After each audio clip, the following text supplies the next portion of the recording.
Hello, welcome to the Unisys ClearPath OS 2200 Release 18.0 Technical Update on Time Utilities. My name is Pei-Cheng Huang, and I will introduce you to the 4 time utilities that are available in this release as part of the 2028 T-Dates Dollar Remediation Program. Before watching this session, please be sure to watch a presentation titled "It's Still About Time" for an introduction to all the T-Date Dollar remediation features introduced in this release. Before I begin, I would like to acknowledge all the engineers who have contributed technical inputs on these utilities and offered review comments for this presentation. Before we start, you should be familiar with the general time concepts, the OS 2200 T-Date dollar timestamp format, and the general plan for 2028 remediation. If you're not familiar with these topics, please review the ClearPath OS 2200 Release 17.0 technical update presentations on T-Date dollar timestamp format, It's About Time, and ClearPath OS 2200 Release 18.0 technical update presentation, It's Still About Time, for more information. The documentation for all of the time utilities that I'm going to cover in this presentation is located in Section 17 of the Time Considerations for ClearPath OS 2200 Systems, which is also known as the Time Book. This book has all of the information on time use for OS 2200 systems as well as 2028 remediation. It also discusses time-related issues and is an ongoing reference for all things involving time. In this presentation, we will first do a quick review of the exact time configuration parameters. Then, we will give a brief introduction of all of the time utilities and use cases describing when you might want to use these time utilities. Finally, we will introduce each time utility in detail. Please feel free to jump ahead to learn about any of the utilities.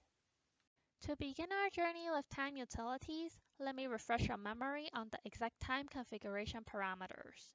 These configuration parameters dictate the timestamp formats associated with files and elements on a system. The timestamp format can be T-Date dollar format, reverse T-Date dollar format, modified SW time format, or a combination of these. The exact configuration parameters that control the timestamp format for newly cataloged or updated file in the master file directory, or the MFD, are MFD SW time and MFD SH MSW time. MFD SW time is the configuration parameter for the standard MFD. MFD SH MSW time is the configuration parameter for the shared MFD. PGMFL MSW time is the exact configuration parameter that controls the timestamp format for newly created or updated elements in the program file. These parameters control the generation of new timestamps associated with files or elements. They do not alter the format of existing timestamps. If you want to change the format of existing time, we have time utilities to do that job. There are 4 time utilities available in this release as part of the 2028 T-Date dollar remediation effort. MFD1 File Update and MFD Time Util were introduced in Release 17.0. They convert timestamps in the standard or shared MFD. PF1 File Update and PF Time Util are the new utilities delivered in this release. They can either convert or report timestamps in program file element tables. MFD1 File Update and PF1 File Update convert the timestamps in a single file to a selected format. And MFD Time Util and PF Time Util convert the timestamps for all files in an MFD to the configured format. Why so many utilities? Each serve a different purpose, and there are various reasons or scenarios in which you might want to use them. Some of the scenarios we've encountered for using these time utilities include testing purposes. MFD1 File Update or PF1 File Update can be used to set up test files with the new timestamp format so you can test your 2028 T-Date dollar adaptation in programs and applications. Reverting timestamps back to T-Date dollar based timestamp formats. If an exact configuration parameter was set to true, but you found that there are programs that are not adapted to handle modified SW time timestamps yet? MFD time util or PF time util can help you revert most of your files back in this situation. Be careful, I said most of the files because there may be files that are in guarded mode or assigned exclusively to other runs that the utilities cannot access. Performance enhancement. It is a lot more efficient for a system to compare timestamps all in the same format, so you may wish to use these time utilities after your system is fully adapted to the new timestamp format. Last but not least, the time utilities can check for escapee timestamps. Escapees may be contained in files loaded from tapes or imported from another system. Since these utilities can only convert or report on files that are currently on the system, it is possible that the files that you loaded onto the system have timestamp formats that do not conform to the system's exact configuration parameters. We highly recommend running these time utilities often to check for escapee timestamps. Now let's talk about the utilities. I will start with MFD1 file update. The MFD1 file update utility converts a single file's MFD item to the timestamp format specified on the processor call line. The processor options M or T must be provided in order for the utility to run.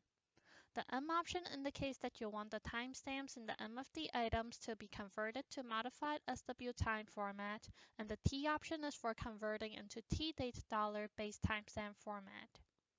Along with the M or T option, you also need to supply a file name to identify the file that you wish to convert. The file name can be a qualifier start file name, a simple file name, or a use name. If the file name exists in both the shared and standard MFD directories, you must specify a username that includes the MFD directory of the file you're going to convert. To run MFD1 file update, you must have the file assigned, have read and write access to the file, and have privileges SSDNK, SSDRG, and SSD-BACK. MFD1 file update converts all timestamps in the MFD items associated with the file and prints a summary.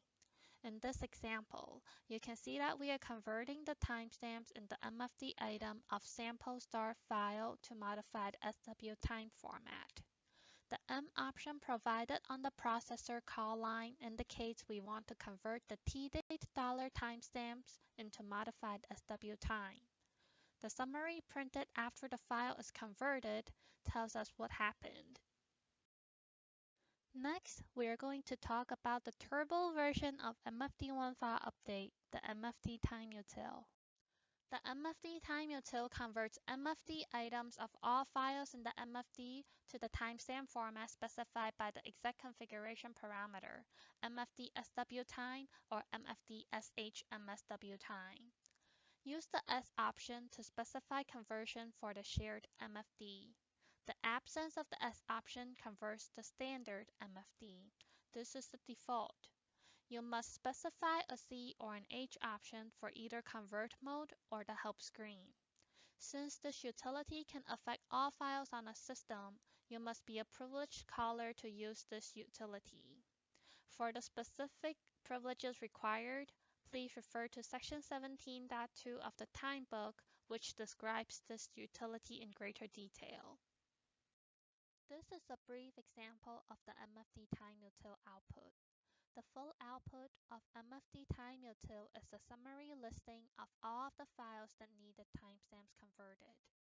It specifies which of the timestamps are converted and which files may have encountered errors and did not get converted.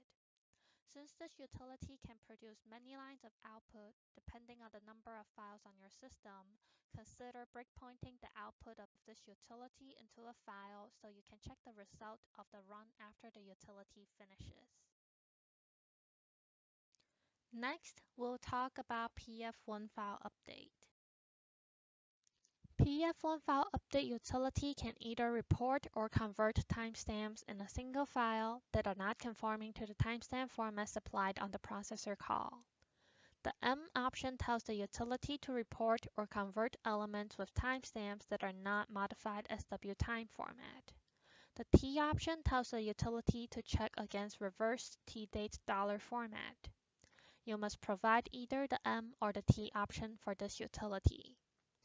The R option indicates that you want a report only. It will report all elements with timestamps that will be converted based on the M or the T option supplied. No elements in the program file are converted when you specify the R option.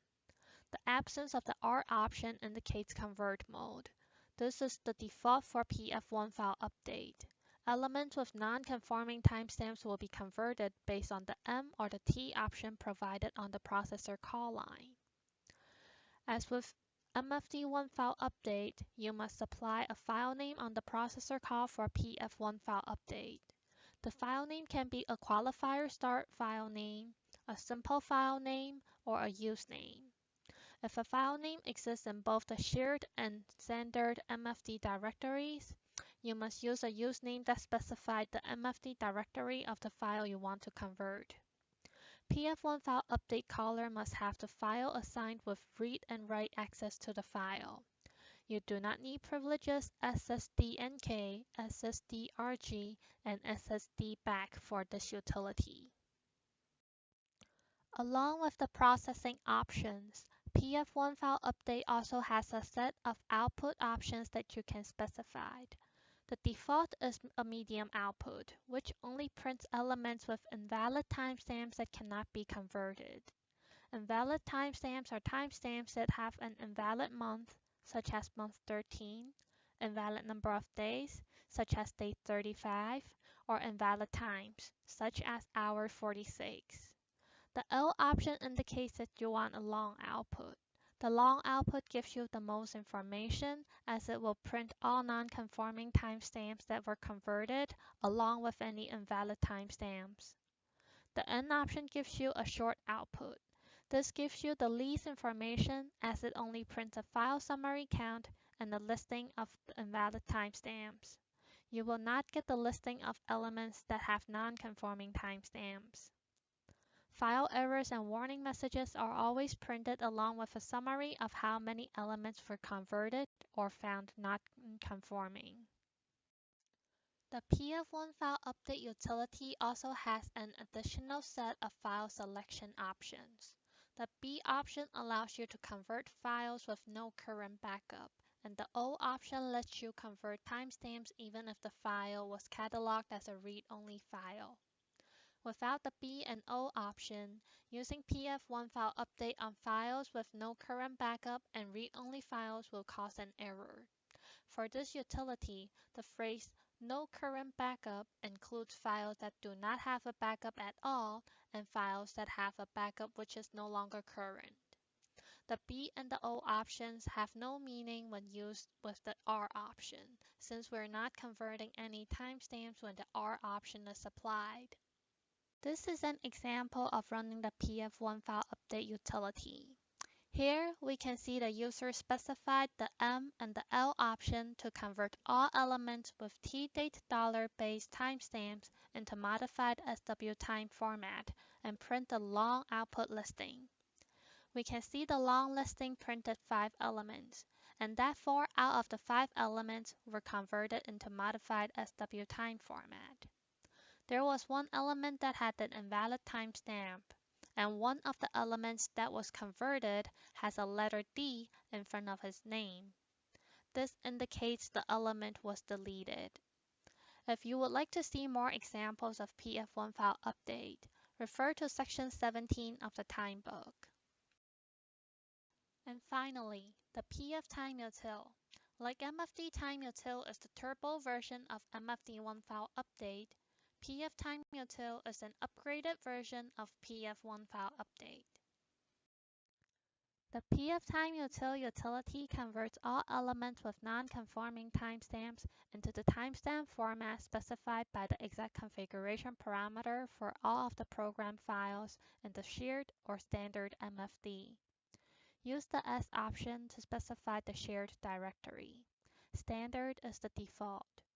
you must specify the C, the H, or the R option to indicate the convert mode, help screen, or the report mode of the utility.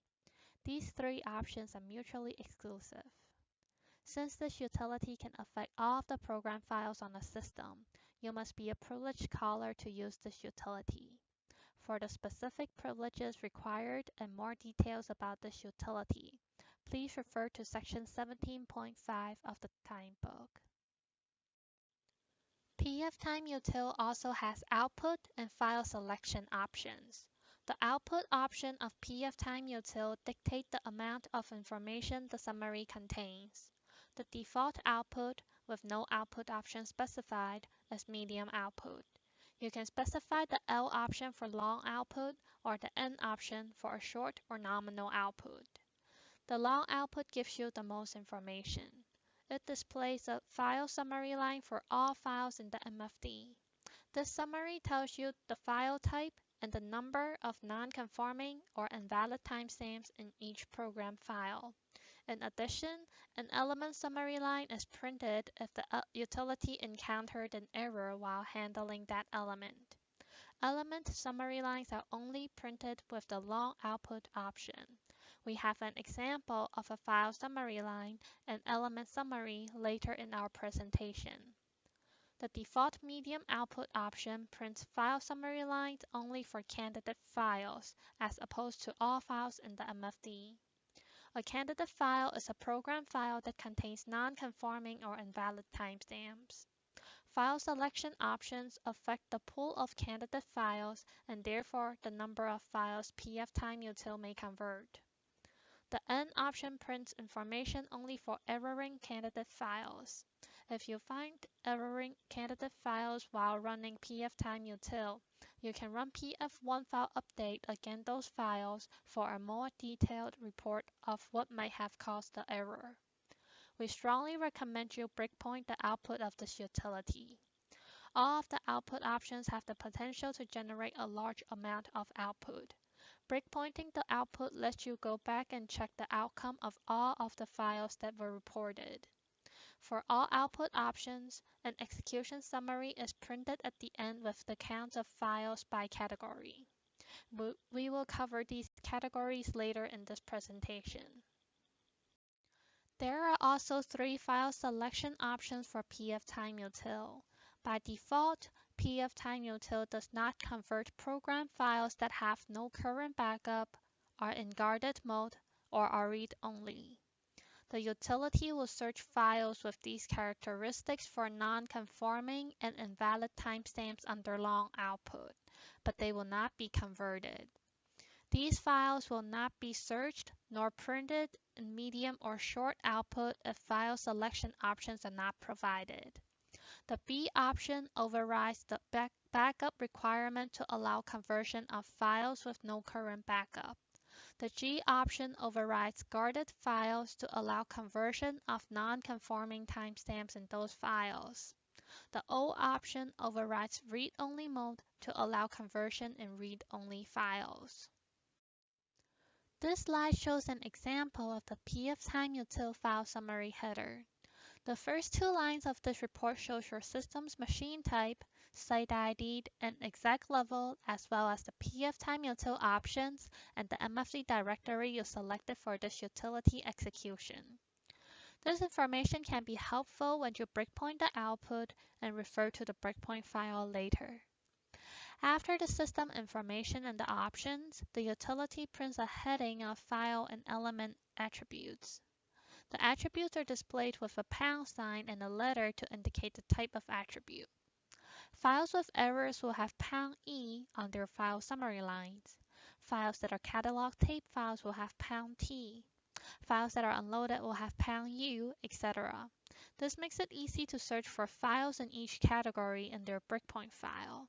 For example, if I want to look for all files that have invalid timestamps on my system, I can simply search for "#I" in my breakpoint file, and that should identify all files with invalid timestamps. In the file summary header, there are also two columns called "Found or Converted Time Count" and "Invalid Time Count."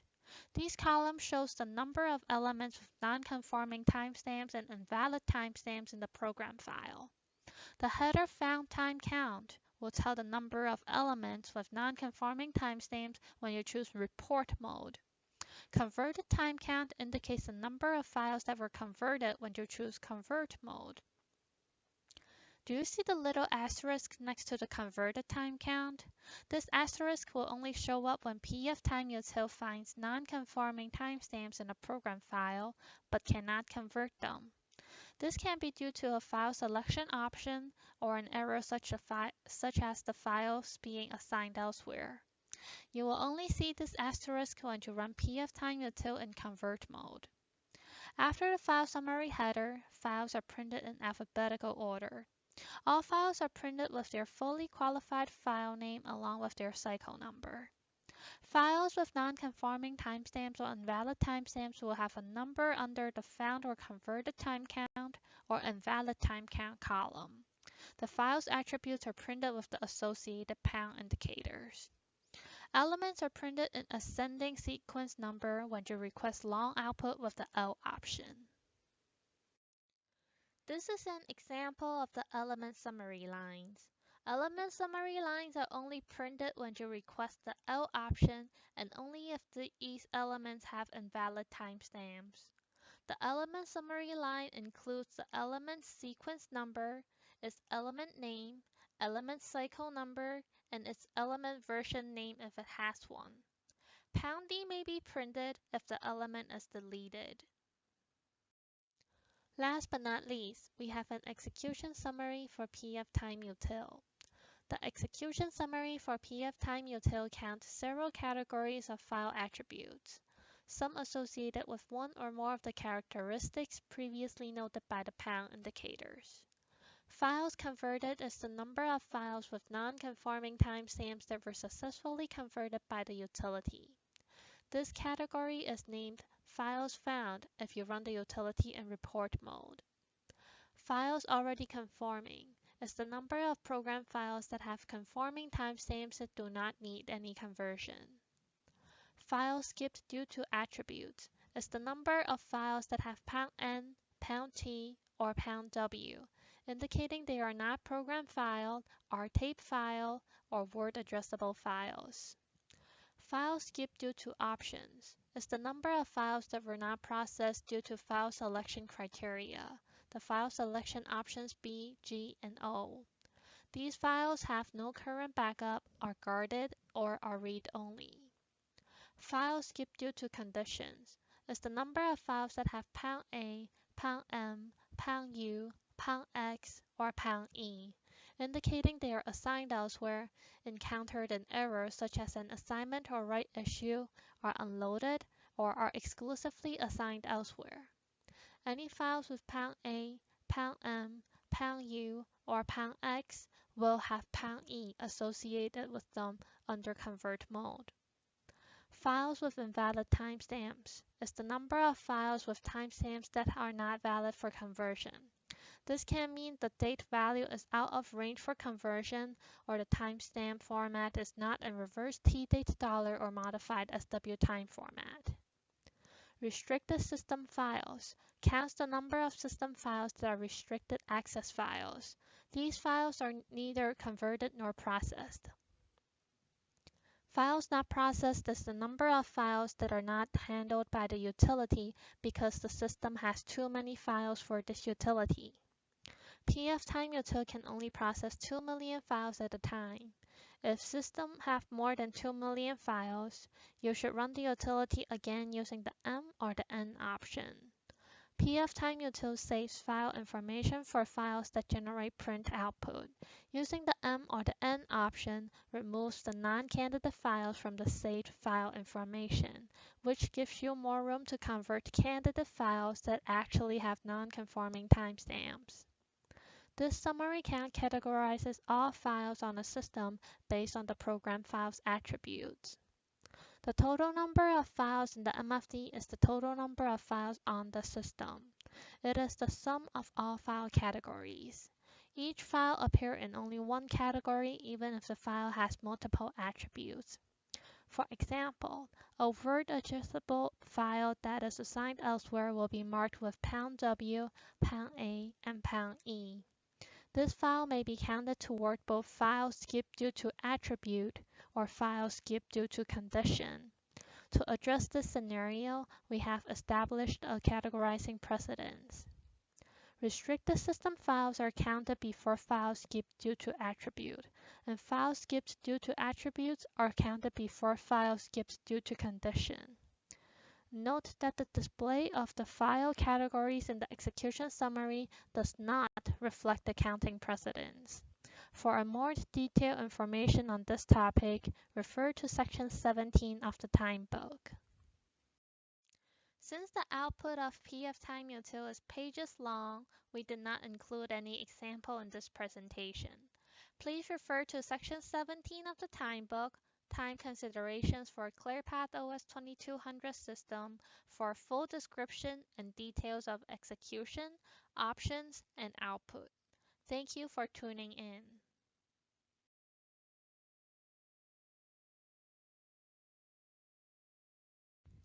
Unisys offers a comprehensive set of ClearPath Forward services to enrich the value of your ClearPath Forward applications, data, and systems. Please contact your Unisys representative for more information.